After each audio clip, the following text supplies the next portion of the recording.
This is where your depth of knowledge in motorsports just surpasses mine because I'm like Bristol, baby. Let's go.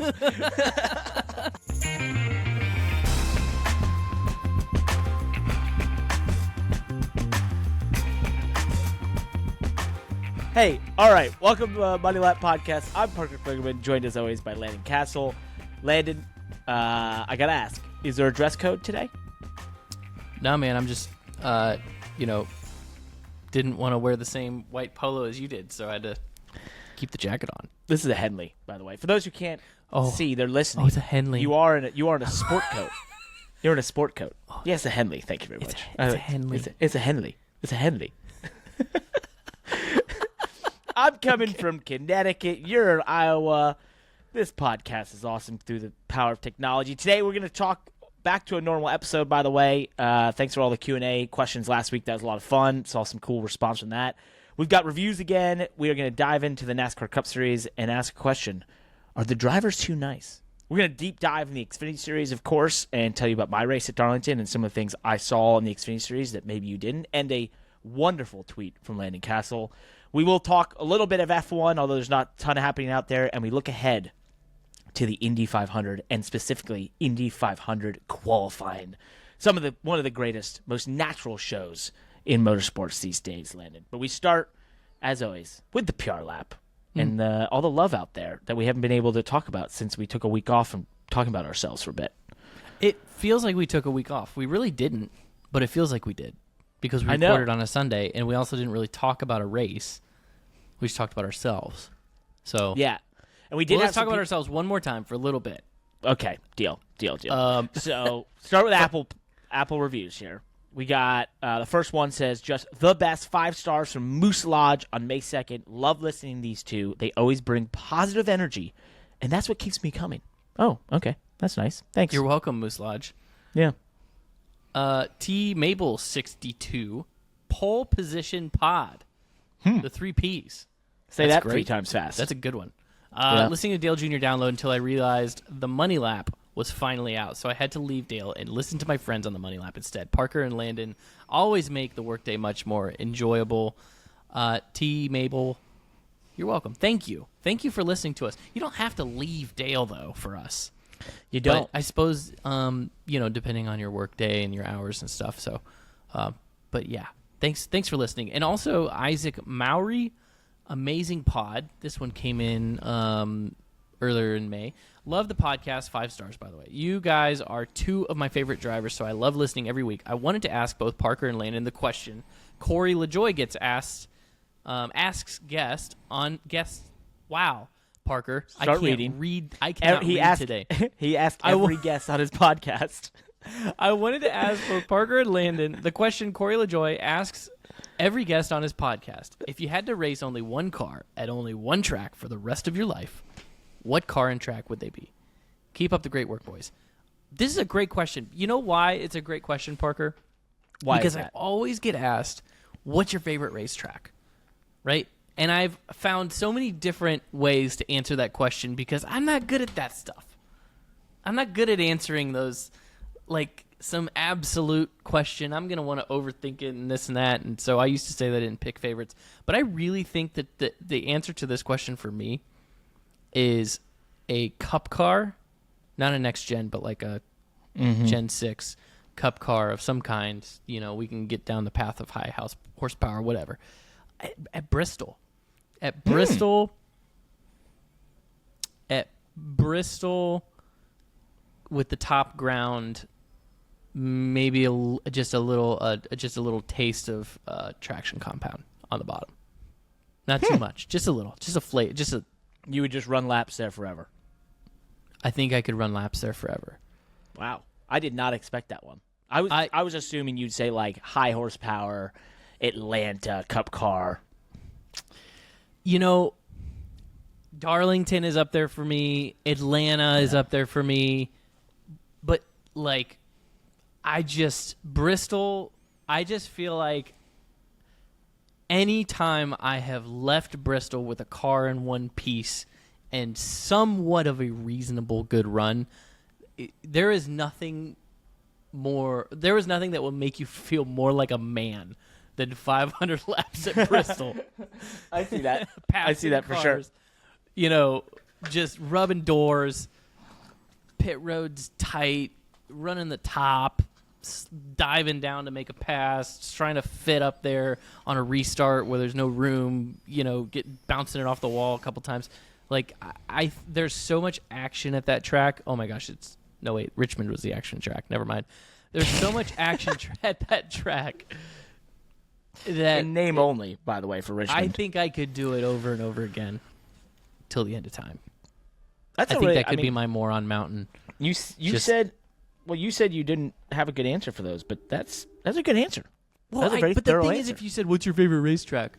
I'm not saying that Bristol's my favorite racetrack. This is a different question. Yeah. My favorite racetrack, I mean, I guess lately I've been answering and saying Daytona, right? Like, it's Daytona. It's amazing, right? There's like this love affair with Daytona for everything that it is. Yeah. Gosh, you would put me in a race car and make me race there every Friday night for the rest of my life. I'm going to Bristol Motor Speedway and winning the track championship, baby. Friday night Hopefully hero. they got one of Let's those go. 6-foot tall trophies. Yeah. Oh, that'd be wonderful. Like you won that bus thing. Plus, I'd be jacked. Yeah, you would. Well, one of the things I was going to ask you about is the arm pump, because I remember last year I did the truck race and the Xfinity race back to back, and I was getting through the long runs, and we did like 80 laps in the Xfinity race to start, and we did a long green flag run in the truck race, and I'd have to go down the backstretch doing like arm exercises because my arm was like getting that, like where it's been shaken so much, I was losing feeling. You know what I mean? Yeah, the vibration type feeling. Yeah, like it's gone, and I'd never really experienced that till the last 2 years. So I don't know if the wheels, you know, we now run those different wheels or something. I don't know, but like steering wheels, I used to have a seat insert issue in the Hendrick cars, and I would get this like high frequency vibration up my spine, and my whole body would go numb. It was like really weird. Oh, it was horrible. It would make me cough and stuff in the car. It was like the worst. It was the most uncomfortable. It would just, it's like some kind of high frequency vibration in the way that my seat was poured and the density of the material, and it just would shoot through my body. It was like, ugh, I didn't like it. I had all sorts of seat issues at my time in Penske because we had to run the same shell, and so they had this one shell, and it was just not made for me. For my answer for that, by the way, before we move on, it's pretty simple. I'm holding a model of it, basically. So if you're on YouTube, you can see this. If you're on just listening, this is a McLaren MP4 19B with Kimi Räikkönen behind the wheel. I would take any of the V10 era post-2001 McLaren F1 cars with Mercedes engine, V10, 1,000 horsepower. Put me at Spa-Francorchamps, and I will run laps the rest of my life. This is how... I will never, ever leave. And I just, you know, like if you ever go on my Instagram, right, and you see my Instagram story... Sometimes I just take V10 or V8 F1 car videos and I just put them in there for like a moment of zen for people. Because for me, when I see those, literally, like, I think some people listen to, you know, quiet sounds or, you know, rain dropping on a windowsill or something. For me, it's like, give me the sound of a V10 F1 car and I will go straight to sleep. It's that calming. So that's where I'd like to go in my life. Yep. This is where your depth of knowledge in motorsports just surpasses mine because I'm like Bristol, baby, let's go. I'm like, put me in the street stock class at Bristol and I'm good to go. And you're like, I want to drive a McLaren at Spa for the rest of my life. Maybe I'll have a chateau off the backstretch and a country club membership. I'm like, actually, that sounds a lot better than Bristol. And the town, I've been to Spa, and the town is kind of cool. The little town, there's definitely like little, you know, pubs and such. They're a lot of fun. You'd have a blast. So, you know, have a cigarette and a crepe every morning and for breakfast, and yeah, that sounds a lot better than Bristol. You know what? I'm gonna do an Airbnb at one of those houses across the street. That way, I could get in and out of the track quicker. There after you go. My full Perfect. day of driving at Bristol for the rest of my life. 1,400 laps this year. All right. Spotify, Molemaster43. Great to get to know you all better through the questions. You picked quite the exciting racing weekend to do a Q&A episode. Hope we hear your thoughts about Kansas, Miami next week. We will dive into that here for sure when we dive in, you know, quickly. But before we do that, Landon, I have to let you know about something that's happening. Yeah, please do. Well, because we're just basically 10 days away from the greatest day in motorsports. This is when the Monaco Grand Prix, the Indy 500, and the Coca-Cola 600 all happen on this one amazing, wonderful Memorial Day weekend day that is all about motorsports. And to celebrate with our friends at Pristine Auction, we have been doing this giveaway that you can go enter at prstn.co, but you've only got basically 10 more days to enter to get your hands on a signed helmet from Jeff Gordon, a signed poster by Charles Leclerc racing at Monaco, a signed ticket for the Coca-Cola 600 by Dale Earnhardt, and a signed magazine by Johnny Rutherford. Go to prstn.co to be a part of that giveaway. It's only 10 more days. And then once we get past the greatest day in motorsports, we will announce the winners with our friends at Pristine Auction. Also, if you don't win our giveaway, but you still want to go get great racing memorabilia at Pristine Auction, when you go to their site, you sign up, you go through an auction, and you get your first win, use code MONEYLAP for $10 off that first win with our friends at Pristine Auction. Gotta love that. It's the greatest day in motorsports. It's coming up here really quickly. Let's celebrate together. Go to prstn.co. All right? Hey, someone's calling in right now. Oh, greatest day in motorsports is on its way. Thank you, Parker, for that great read. Thank you for also coming prepared to answer the question on the track you would race for the rest of your life with a diecast. Because if you are a racing enthusiast looking for a high-quality diecast, look no further than SpoilerDiecast.com, one of the fastest-growing companies in the industry. Keep listening, okay? Don't fast forward through this part because do not listen to this. Spoiler Diecast prides themselves on exceptional service. All their orders ship either same or next day, ensuring you get your hands on your favorite products in no time. They have free shipping on orders over $20. That's right, you get a smooth and affordable shopping experience with us. They have over 1,100 products currently in stock. They have one of the largest inventories in the industry. They're NASCAR focused, but they've got IndyCar, F1, dirt, sprint cars. This is a great time of year to go visit SpoilerDiecast.com. Also, their brick-and-mortar store. And if you're still listening, if you're still here with us, Parker's got some signed stuff that has been there in and out. You can get the Spike Light Coolers Chevrolet from SpoilerDiecast.com, I believe. There's all kinds of stuff. So, great partners of the pod. Thank you, SpoilerDiecast.com. Thank you, guys. What a transition, by the way. You noted the diecast I was handing. You correlated that perfectly to a read, which sucked them in, so they couldn't get away. They thought there was more there than just bringing that. them back through the middle of the read. You kept bringing them back. I'm going to put that one at least a 9.2. Let's start rating them going forward. That's a new one. Oh, that's yes. a 9.2. Leave us a review. Don't continue rating the pod on the stars, but just in your comment, rate the ad read from the episode you listened to, and let's create a little database. Yep. Love it. Also, by the way, we should have Josh make a public Google sheet. That rates them. And then just the listeners can jump into the Google sheet and rate the ad read from each episode. Oh, I love that. Oh, that's so great. We'll set it up on the website. We're going to do that. There, you heard it here first. We're going to make it public that you can rate us, and everyone will see what you say about the rating. Don't delete the whole Google sheet. Like, be nice, okay? Be nice. This is a community effort, all right? It's a community effort. And to be a part of the community effort, I get a 0 on my read because I screwed up the website. It's prstn.co/moneylap. That's /moneylap at prstn.co if you want to enter that giveaway. So I get a 0 this week. You get a 9.2. Let's talk racing. We promised it. The Cup Series, the NASCAR Cup Series, top of the game in stock car racing.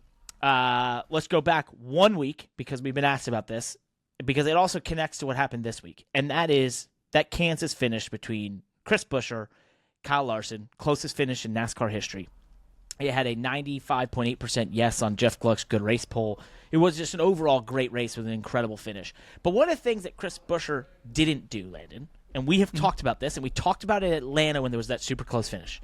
If you think back to the Kansas, he doesn't do one of those hellacious blocks, right? He has the opportunity to cover the 5 car, but chooses to almost allow it to be sort of raced out cleanly. He doesn't get the win, right? Block when? When are you? Because I feel like Yeah, I think he made a calculated move there. I don't think Okay. I don't think he was as nice as you think. I think it was a calculated move. Because What was the calculation? I think the calculated move there was not to, if he would have fully committed to the block into turn 3, I think that Kyle had a lot of leverage over him to make a crossover that would have been indefensible. And so I think that Buescher made a calculated move to do a 3/4 block and hope that that's enough. And if it's not, he still has a chance, and he still has leverage, because remember, with the NextGen car, the inside car has a lot of leverage. Yep, until the Correct. outside car gets even. Okay? So the calculated move there to me is 3/4 block and hope that that's enough turbulent air that gets him tight and doesn't let him get to the outside. Even if he does get to the outside of you, you have Chris has leverage on Kyle until Kyle gets even with him. And then even if Kyle gets even with him, he still has a chance to side draft him down the front stretch and still beat him to the line, which is ultimately what it came down to, and it was virtually a tie. So I think that Buescher made the right move. But he didn't win the race. He didn't win the race, but I think you replay that 10 more times, I think he can win it. I think he wins it 50% of the time, at least. I'm going to disagree. I don't know if he fully commits to the top groove into 3, I don't know if he wins it every time either. I don't think it's a guarantee. I don't think he just made some clean, kind-hearted move and didn't, was racing clean. No, I mean it was clean racing. Yes, don't get me wrong there. I'm not trying to frame it like that.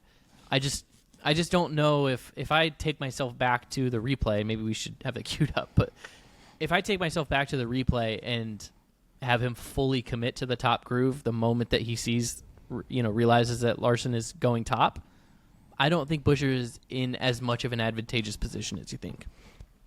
I really don't. Okay. Because the other thing, too, is he's going, in order to make that move, in order to fully commit to blocking the top, he's going the wrong direction in a corner that's going left. That I'll give you. Right?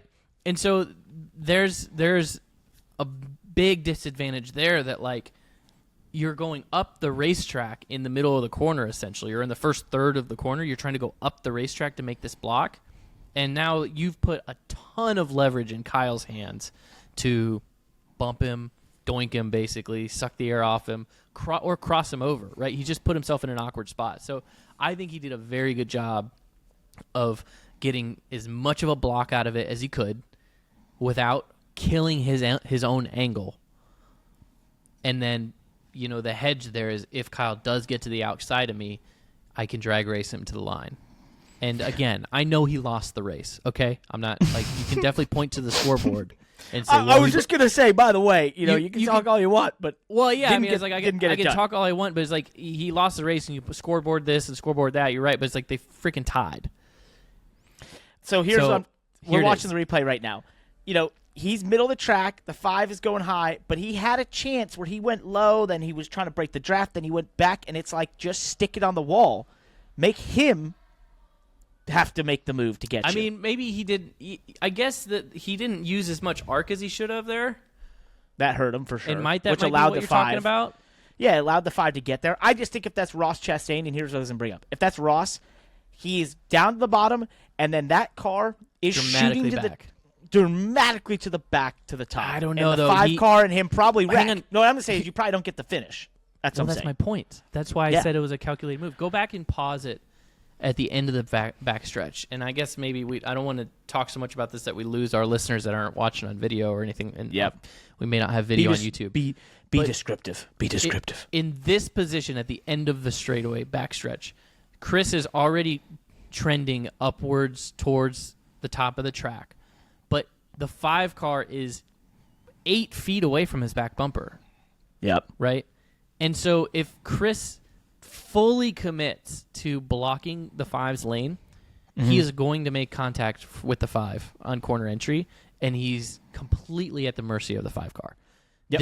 This is my point on why it was a calculated move and it was smart on his part. I think that from this position right here, he gave himself the best chance to win. Maybe you could dial it back and say, okay, he should have gotten back up down the straightaway sooner. I would agree with that. Too much of a block down the backstretch, or the arrow block down the backstretch trying to break the draft. Sure. But I don't know. We can move on, but I didn't hate the move. I thought he did everything he could there, and he gave himself a chance to win, which he did because he only lost it by an inch. Yep. And right here, he still has a ton of leverage. You know what he Vin still Diesel has a ton says? of leverage. What? It doesn't matter if you win by an inch or a mile. A win's a win. That's right. Scoreboard for sure. I appreciate what you're saying. I think it was a generous move at the front of a cup race. And do I think it was the smart move? Yes. Do I think that put in his position, I probably would have done exactly what Chris Buescher did. But there are drivers who will be overly aggressive and end up wrecked in that position where they will try and cover the 5 and end up both cars turn the wall and we don't get that finish. Here's a good Hold question. your thought on that. Hold your thought on that. Let's spin it forward now to Darlington. Because what did we ask at the top? Are some drivers too nice? So let's spin it forward to Darlington. You have Buescher, who has gotten to the lead past Brad Keselowski and Tyler Reddick. Reddick has been the dominant car all day. Reddick and Keselowski touch off of turn 4. It allows Chris Buescher to get a hellacious run. He dives to the bottom through the down the front stretch, clears them both, takes the lead, and then Reddick is able to fight back to get to him and tries to basically drive it down into 3 and 4 as hard as he can. On the bottom, he slides up, hip checks Chris Buescher, and neither car is able to go on and fight for the win, handing the race to Brad Keselowski. So in this position, Buescher did nothing wrong, right? Mm-hmm. But go ahead. Go ahead. Well, I was going to say, do you regret the week prior? Because now, he loses by the closest margin ever. He then has this happen to him in the closing stages at Darlington, and that's 2 weeks in a row it gets away. That sucks for Chris. But God, that's Darlington, man. That's stock car racing. That was awesome. And it was a haymaker. He had no chance. He had no chance. He did nothing.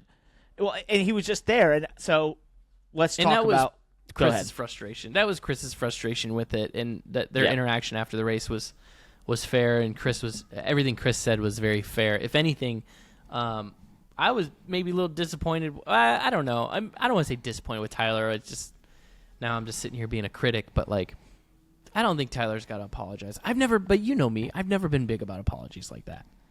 Never been big about. You're not big about apologies. I'm not big about apologies. Hey man, he's trying to win, and Tyler was kind of saying that. So I want to expand that. So basically, we both agree, Kansas probably made the smart move, put himself in position to at least race it out, gave us a great finish. Here at Darlington, probably isn't connected at all because there's nothing Chris Buescher can do differently there when Tyler Reddick makes his move. Post-race, he has every right to be angry with Reddick, who basically just slammed him, stock car racing style, at the end of Darlington. But you and some others we had talked to this week were a little miffed that Tyler apologized. Yeah. What? You're basically saying he apologized for trying to win the race. So here's my general philosophy that I have carried throughout my entire career. And granted, I have apologized. I've made apologies at times. I've done those things. But my general philosophy is that I race everybody around me with a very high degree of respect for each other, the sport, everything. And with that, I'm not going to apologize for a single thing that I do in that car. Mm-hmm. I'm just going to own my actions. Right? So now maybe owning your actions is an apology, I suppose, and that could be what Tyler Reddick was doing, but it's just no, Tyler Reddick made that move because he was trying to win the race. Right? So making that move and then failing at it and wrecking the both of you and then getting out afterwards and being I'm sorry, to me is that's not, it's just it doesn't really do anything. Yeah. My perspective on it is I'm going to race you hard, race you with respect, And if I make that move, I made that move because I'm trying to win the race. I calculated that move because I knew there was a risk that we would both wreck. And if we both wrecked, my response to that is like, hey, man, I'm sorry we wrecked, but I was trying to win. Mm-hmm. Right? So it's not being too nice, by the way. You're miffed. You're not miffed. Miffed is the wrong word. You have, you believe that saying you're sorry or having it apologizing, because you're not really sorry. You're actually, for Tyler Reddick, is he sorry that he tried to win the race? No, he shouldn't be. And I don't know, and so is he saying he screwed up? Like, I don't think he screwed up. I think he made a calculated move that was not a 100% move, obviously, because it didn't work. And so the odds did not work in his favor for that move, and it didn't work, right? So it's like, what's he apologizing for? Yep. I mean, did he lose control of his car? Not really. He's made a calculated move that didn't play out. And so I guess he can be sorry that it turned out the way that it did, and maybe that's, but I don't know. And I mean, well, let's just go. So let's play a little scenario here. Having been in some of these situations, here comes very angry Chris Buescher your way. You want to dispel the fact of possibly being in a fight there. What are you gonna say to him that says that doesn't say I'm sorry, but this is where it's mitigates the situation.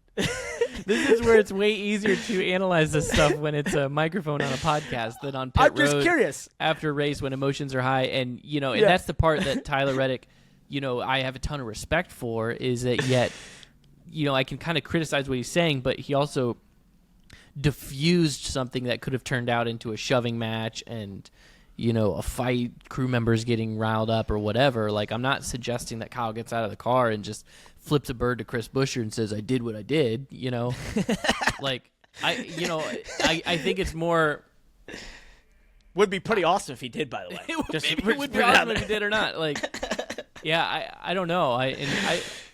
Maybe I'm more interested in what Tyler said later on after that, right? Like, I don't know if Tyler spoke to the media or if he had some quotes later. I'd be interested in seeing what he said after that maybe it might back up what I'm saying here, that, maybe he's owned it in terms of like, hey, I was just I was going for the win. But I mean, in that moment, I'm not a big fan of fighting on pit road, so I'm not suggesting that I think that Tyler should have responded to Chris's advances with just, F off.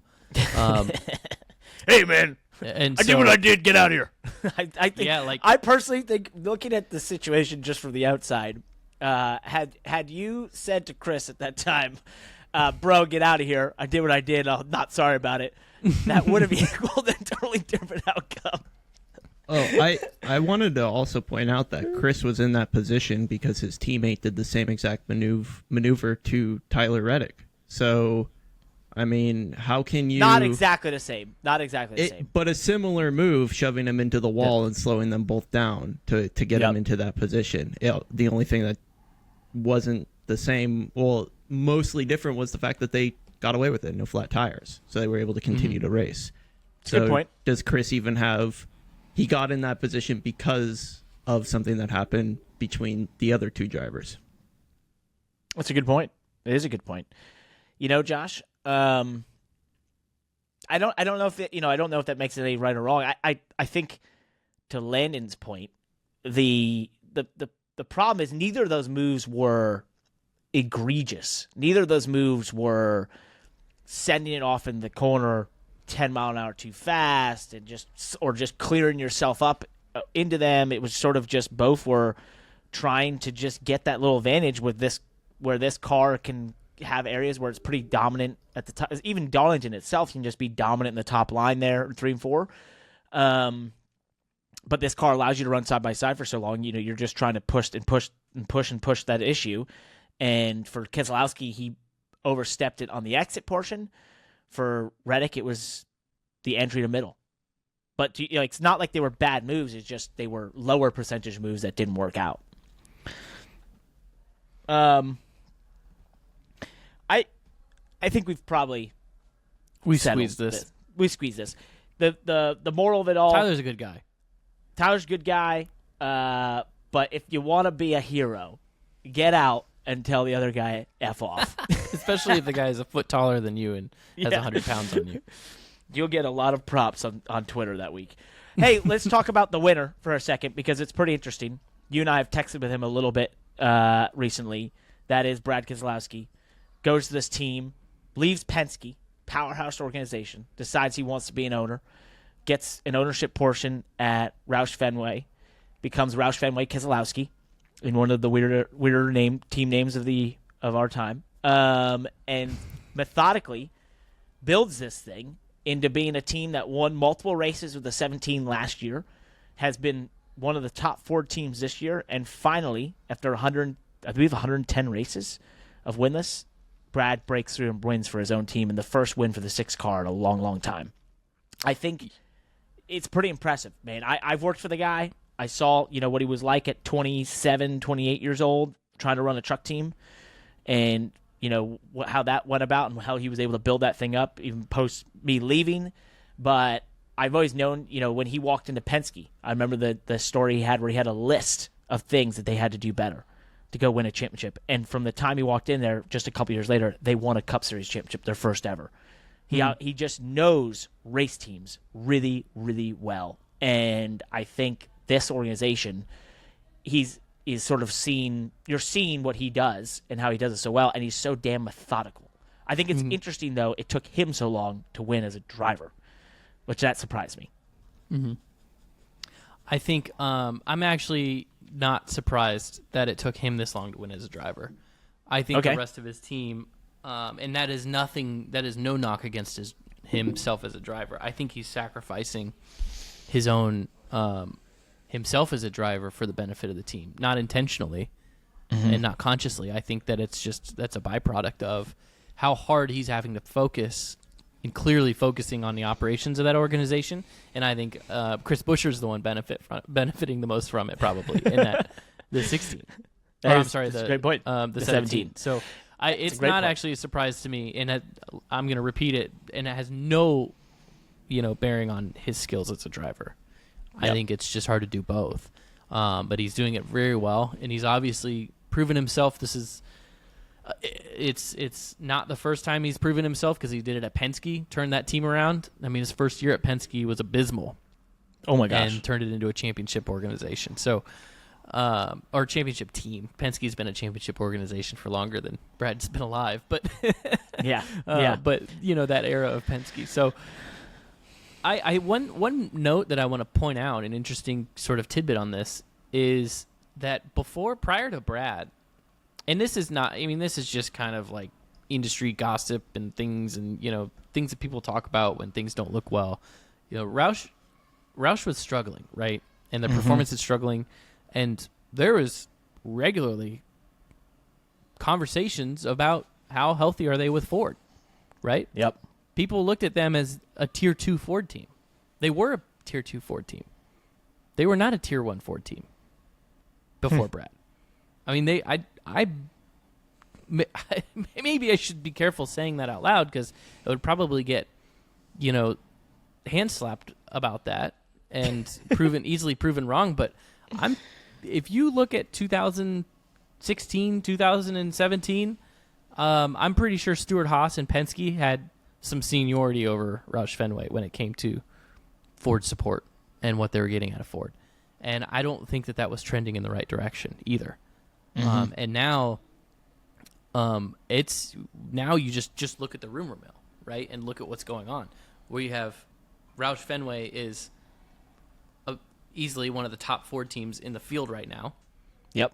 And you have Stewart-Haas Racing, who there's rumors that it's questionable they will even be in the Cup Garage next year or in the coming years.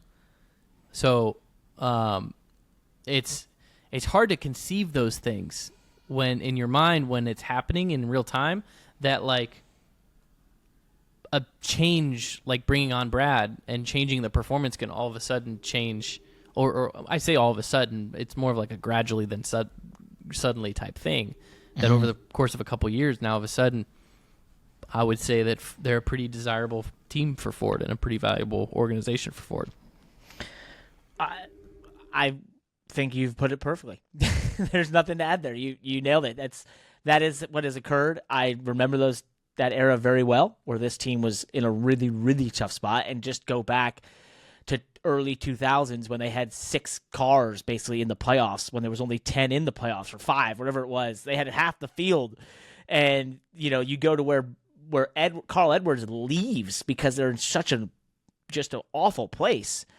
And then Matt Kenseth's out the door. And it's just like one after another. And before you knew it, it was like, what happened? It was gone. Just destroyed. And this is, he identified the opportunity there. And I think they rightfully accepted that Brad could do something there. And here now they're getting the result of that. So I think that Brad, and I'm not saying this at all to, and I've used this example in a lot of other things, so it's kind of just a redundancy, but I'm not saying this to discount Brad by any means, but I do think that Brad benefited. But Brad would have made a major impact on RFK no matter what. Mm-hmm. But I think that he benefited from the next gen. Oh, because and I'm not just saying this in the traditional sense that we talk about the next gen, where it's like, oh, it's a clean slate and the cars are the same.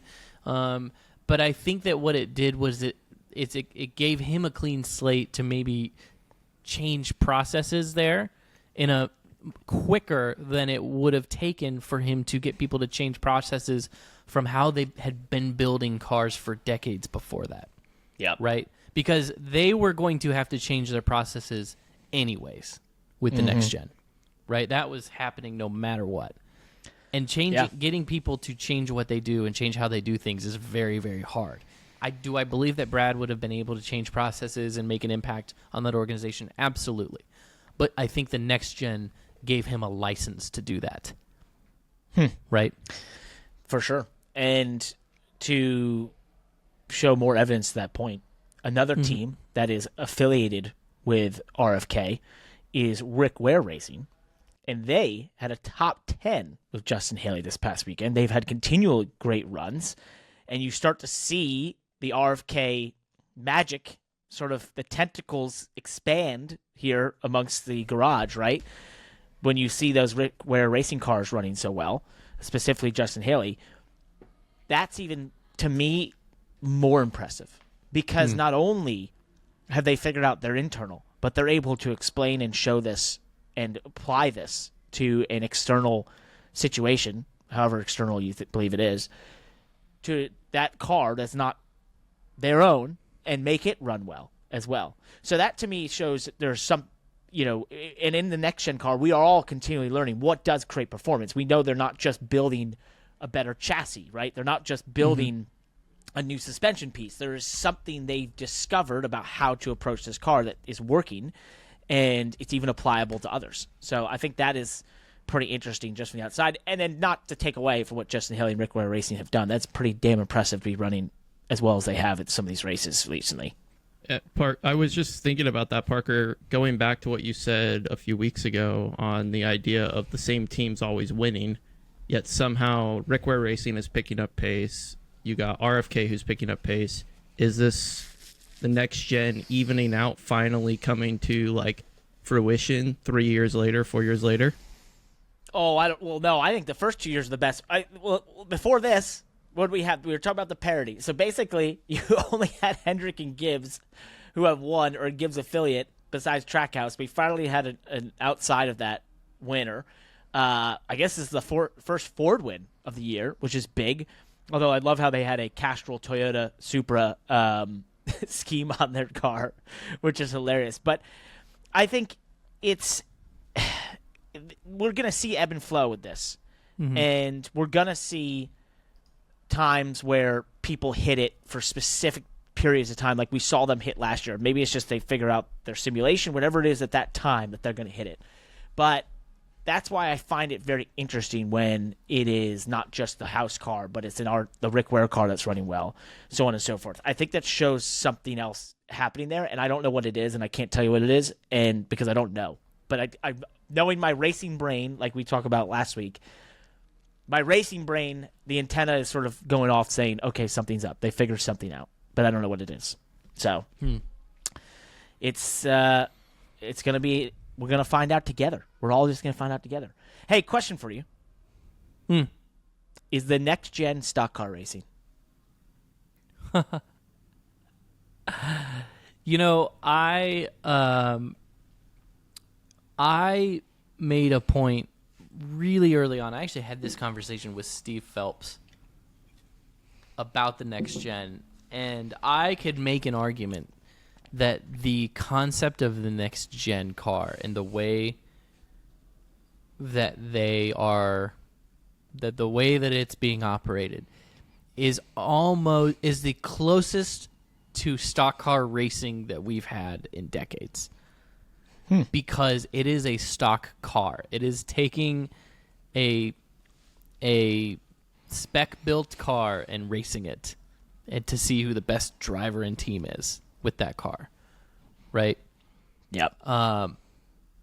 The original, you could say that the original version of a stock car was a production car, right?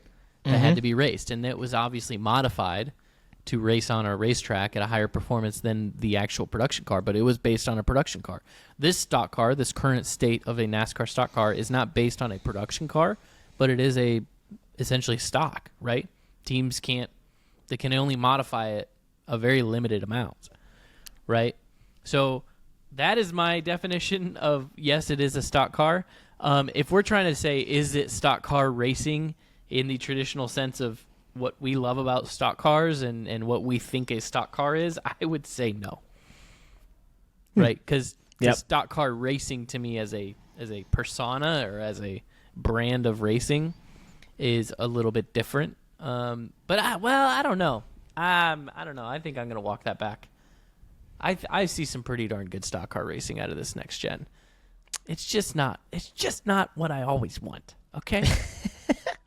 But what we saw in Bristol was stock car racing. Did I take too long to answer a simple question? It was a little long for a simple question because the only reason I asked was that it was all over Twitter the last 2 weeks, and there was so many debates, right, of the amazing racing this causes the 1.5 miles, but all the stuff it struggles with, and it doesn't look exactly like stock car racing. And then there are times where the 45 and the 17 hit each other, and turn 3 and 4 looks like stock car racing.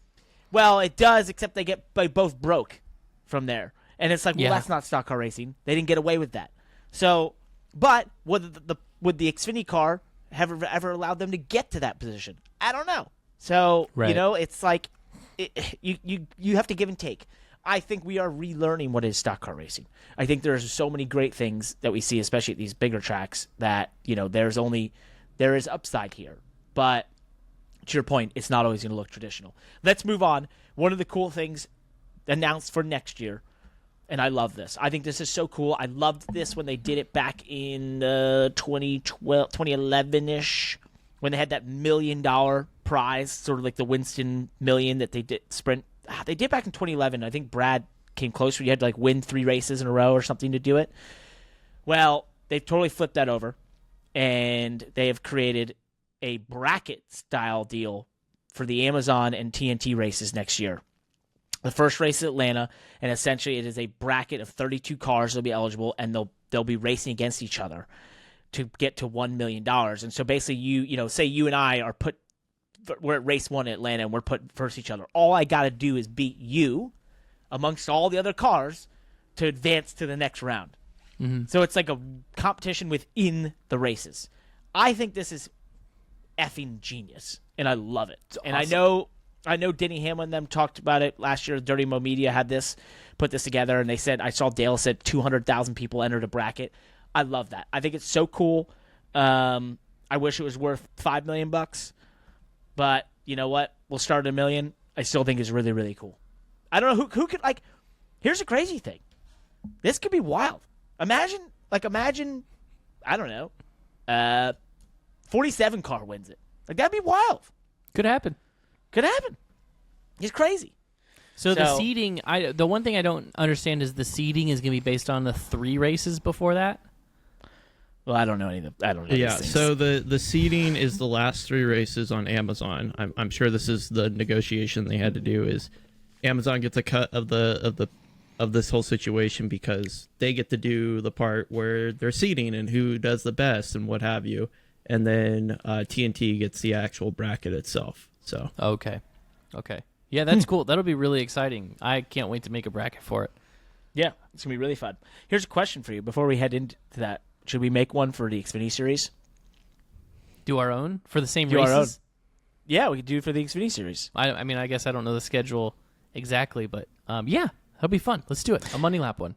But the only thing for us is that the trophy has to be something just atrociously annoying to get for the driver. We'll send it to them, but it's going to be like a ginormous beanbag chair or like a live pony that they have to figure out what to do with. Exactly. I love that. So, thinking about the tournament here, it starts at Atlanta. Do you think that this will break manufacturer racing at super speedways? Oh, good question. It is a good one. Oh It's man, great. that is such a good point. That like, think of all the dynamics that could change. But you know what though? That makes me no. I'm glad that it starts at Atlanta. Because then you have more cars, more drivers. Where does it end? Do we even know the races? Because we haven't seen the schedule. We haven't seen the schedule. Here's the other thing. All we know is the first race is Atlanta. Yeah. Here's the other thing. Here's the other thing that's hilarious. I don't think there's ever, very rarely, except for when we're in the playoffs, do you have times where you hear a team be like, "Hey, the 24 car is doing this," right? Referencing another team potentially, like focusing on them. You're gonna do that for like all of these races. You're gonna have to, and the whole team's gonna know, and everyone's gonna be on their mind, and it's gonna be like, "Hey, do we pit here? Well, we could beat the 24, right, which is back in 9th. It's like, oh yeah, beat them. right. It's kind of cool. Oh cool. my gosh, there'll be. I love it. Potential because it just doesn't matter. You're just gonna be calling the race against one guy, basically. Oh, that's so good. That's so good. It's so interesting. Atlanta, especially when basically the whole field is every man for himself. Well, not really. Well, yeah, they're every man for themselves. They're trying to beat their competitor, their singular competitor. Oh, yeah. So good. So good. The only thing that maybe would... Well, I would say the only thing. Listen to me. Like, I just know everything already, and it hasn't even happened. Is what if they excluded the tournament from the regular season points so that, like, all that mattered was the tournament? Wow. Well, then... You know what I mean? Once you got eliminated, you have no reason to show up to the races. That's true. Yeah. Okay. We'll see how it plays out, but it is going to be fascinating. There's no doubt. I can't imagine it doesn't at least garner some interest. It's just such a cool, interesting thing, and obviously for the betting side, it's really fun, and the head-to-head matchups and all that stuff. Fun. And I think the content that's going to come out of drivers and teams knowing they just got to beat one other car, like that is going to be fascinating. If you want to watch one of the specific drivers, or all of them specifically from their car, next year, it was announced you will have to do that on the Max app. So Max, HBO Max, or Max now, which is TNT, which has this in-season tournament, they will be getting all the in-car cameras for 2025, which you can currently view like on the NASCAR app and on NASCAR.com. You now will get that on Max and their app, apparently. So, by the way, just a quick note. Interesting. This is all the stuff that the teams have been talking about. They want a piece of the action on moving forward. Yeah. Right. Is with this new stuff. TV deal, these new rights, is in the past, the only rights that were really sold was just, these broadcast rights. But now the team, because of all the ways that NASCAR can digitally scale out their content to so many different distributors, the teams have said, like, oh, well, you guys have a way more scalable, or what am I trying to say? You can monetize. You're way more scalable. Monetization is maybe a way to say that. Mm-hmm. And so the teams want, a piece of all that stuff, or have wanted, I guess, in previous conversations. So, well, maybe they're getting it. Maybe Max will allow even more stuff at those onboards, because it's amazing every car has an onboard. I love that, and I don't think it gets enough play, and I love seeing all the videos after the races on Twitter where people repost them and show you, like, hey, look at this wreck from this guy's view, look at this wreck from that guy's view, look at this look at this crazy moment from this guy's view. Look at this moment where Kyle Larson's on the wall at Homestead for 3 laps. It's just like, oh, this is awesome. This is why every car has an onboard camera. And the more that gets utilized, I think the better. I'll let you take the next topic here. This was yours. You put this in the notes. So I saw I saw a clip from DBC, Door Bumper Clear, our friends over there, the spotters. Freddie and Brett brought up a really good topic about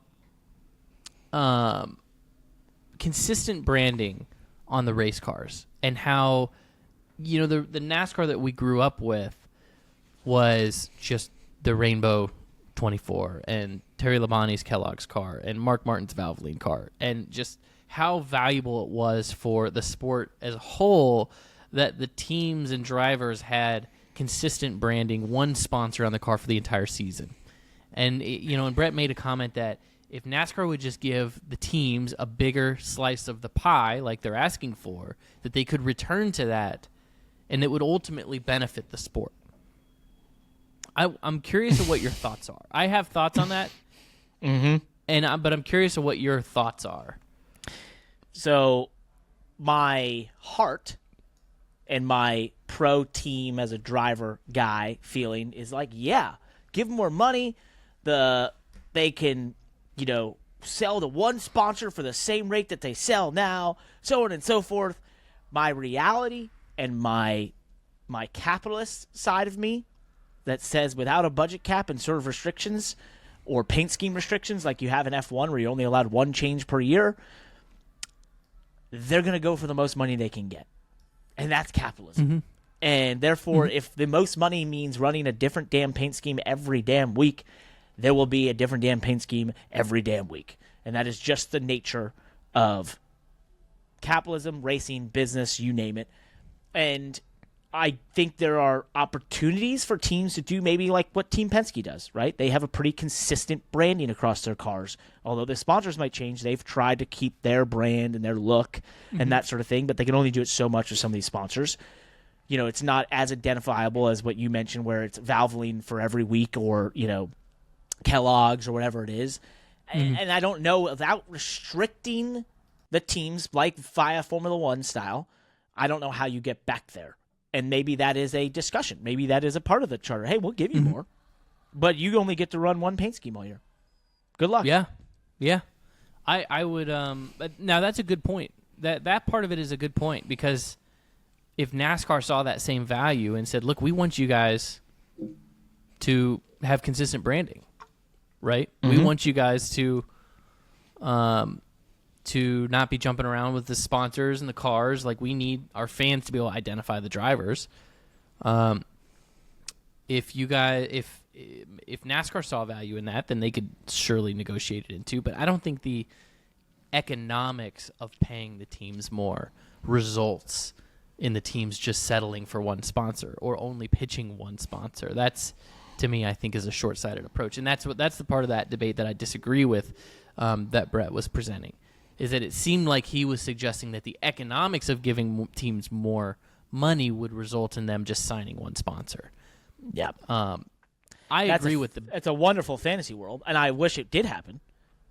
Here's my thing. I'll say Brett's wrong because that's not the reality of what would happen, but do I wish that was what happened? Yeah, sure. I think it'd be great. The thing he's absolutely right about is that consistent branding on the cars is beneficial for the brand equity of everybody, the sport, the teams, the drivers, everybody. Yeah. It's like the Dallas Cowboys changing their uniforms and brand the name on their jersey every single week, right?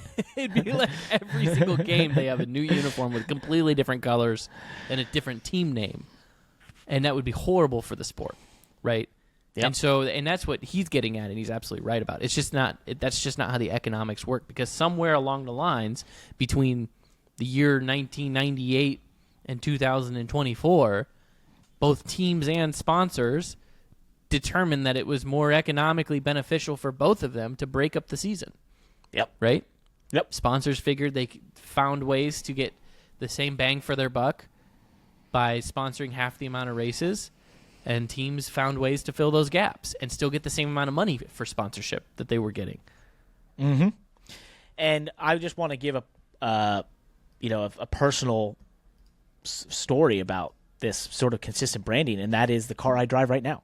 The Spike Light Cooler Chevy that's orange and white has been that way since mid-season last year. We've only run basically an alternate scheme at Daytona, and we ran a throwback scheme for my team owner this past weekend. Otherwise, and Motley Crue at Dover. But otherwise, we have run that scheme, and I get so many fans who comment on the scheme, who come up to me and say, I love your race car. You don't get that if you're changing schemes every week, right? You're not going to get someone who goes, I just love the look of your race car every week. It's like, well, no, they don't know what it looks like. But now, we have, and my car has been so identifiable that my, friends and family are watching in a bar somewhere, and they're like, they can always find it. They can always see it. And it's like, there's branding 101 tells you that is better than what we've been doing.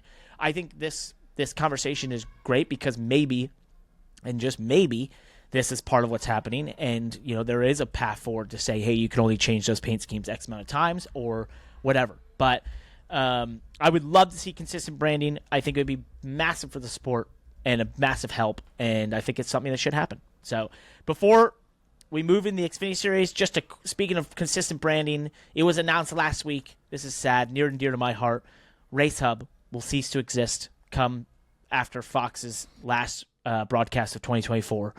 It is going off the airwaves. This is the last connection to Speed Vision, which became Speed Channel, which became FS1. And for those that listened last week, know that I found racing on Speed Vision. It is the first time I ever saw it. It's how I fell in love with it. And so to me, it just felt like the last cable show dedicated to motorsports is going away. And that's sad. So RIP Race Hub. Go check it out for the last couple months. Say what you will about social media and podcasts, and what we're doing here has kind of eliminated that sort of need. But man, it was always good to know it was out there. And when you went into a bar and saw Race Hub on at the evenings or a restaurant, it was always kind of cool to see what they were talking about. So, Goodbye. Xfinity. We are the podcast that dedicates to Xfinity. We just do it at 1 hour, basically, into the podcast after we talk. I know. We got to wrap this up. We got to get going. Hey, so I just quickly want to give a summary of our week. You can judge me on our race, but basically this car, we didn't get practice qualifying. We started 11th. We drove to 5th in stage 1, and about 10 laps in, and you get those feelings like, damn, this car's good. And I was like, oh my God, this is pretty good. If this continues in this run, like, we are going to be really good today. Sure enough, it did. We then restarted up in 5th place, 6th place. We got the 3rd in stage 2. And was catching the leaders at the end of stage 2. Then we had an unfortunate pit stop, went back outside the top 10, pitted after 4 laps, put a new set of tires on, and went from 26th to 6th in like 5 or 6 laps. Probably what is going to win the race if it just goes green in the end. Then everyone got to put on another set of tires, and we finished 6th, passing the 24 5th at the end. We just couldn't get done because our car was such a long-run car. But it was so funny because every 10 laps, Landon, I got faster compared to the field. And it was like I was doing all the things. I had the high entry into 1 working better than I ever have. I worked on it in the sim on Thursday, and you would have been proud of how well it was working. It just wasn't always the best thing because our car was so good at times. I didn't need to use it, but I would use it to save the right rear.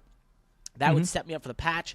And I just consistently focused on saving the right rear, and we were able to just make time. I could run the bottom, like below the apron, in 3 and 4, which is a line I love running. When I won a stage in trucks and led a bunch of laps there 2 years ago, I was running that line.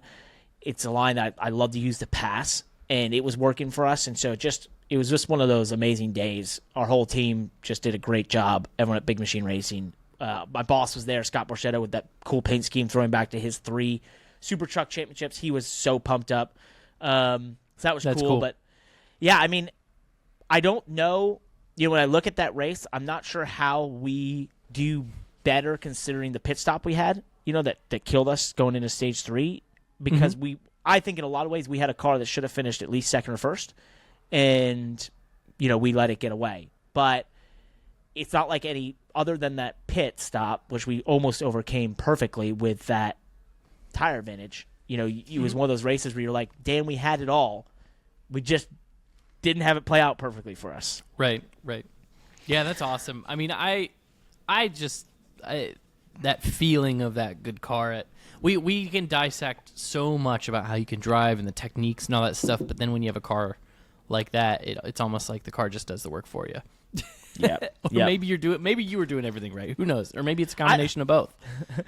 But sometimes it just feels like I don't know if I could do it wrong. The car is just gonna make up for it. That's kind. I got out and I was like, that was almost on easy mode. It was that good. It was just like, and I think I know though. What the cool, exciting part for those listening is, I think I know what we did that was so much better, and that will help us going forward to Charlotte. So I'm like, Nice. oh, this is pretty exciting. And I think that's it's just a really cool place to be. One thing I do want to point out though was the Joe Gibbs cars were not their normal selves this past weekend. I don't know if you noticed this, but they would fire off really well. The 81, the 18, the 20, but then they would crater at like 20 laps, 15 laps. And the 20, I had him on the last lap because it was like a 15 or 16 lap run, and he was starting to really struggle. And if you look at it, JRM with the 7 was dominant. The 21 ran second most of the day. We were probably, up there as one of the top 3 fastest cars. We were there. The SHR cars were there with us, but the Joe Gibbs cars were not. They missed it. I don't. We talk about how they're just so dominant all the time. It looked Especially like a day Darlington. Oh yeah, for them. I mean, think about how dominant they were at Richmond, high fall off sort of thing. At Vegas, I mean they are. It was the first time to me, like as a collective group, they looked like human, a little bit. They have had moments like that in the past over the years, and those moments don't last long. Right when you think that JGR has lost their edge in the Xfinity series, it comes back. And usually, in my feel, it's their slumps never last longer than a month or two. Like other organizations will go through a season-long slump, JRM, RCR, and it'll take a driver change or some kind of reset. But for some reason, JGR they'll miss it for a few weeks or a couple months, and then they get it back, and next thing you know, they'll rip off 5 wins in a row, and you're like, oh, never mind. I don't know if you feel the same thing, but no, I mean I could see that. That's my interpretation. I don't. It just seemed to me it was so interesting to see they all had a consistent struggle too for the first time, which I don't know if I always notice. And I was like, this is somehow they didn't get it right. And that was really fascinating to me, considering that, all the Chevys were really good. So it does get you, no offense to them, but it was like, oh, awesome. Like they're struggling. They're human. That's great. I love that. That's cool for us. Love that. Let's keep moving because I know we want to talk about Indy 500. There is stuff happening this week with in Indianapolis. It's just if they could overcome the weather. Yes. So it is Indy 500 qualifying, Fast Friday on this Friday, and then leading to qualifying on Saturday, Sunday. I had remarked last week how I was going to go out there. I do have passes and such, but looking at the weather, I also might not overcome the weather and end up out there.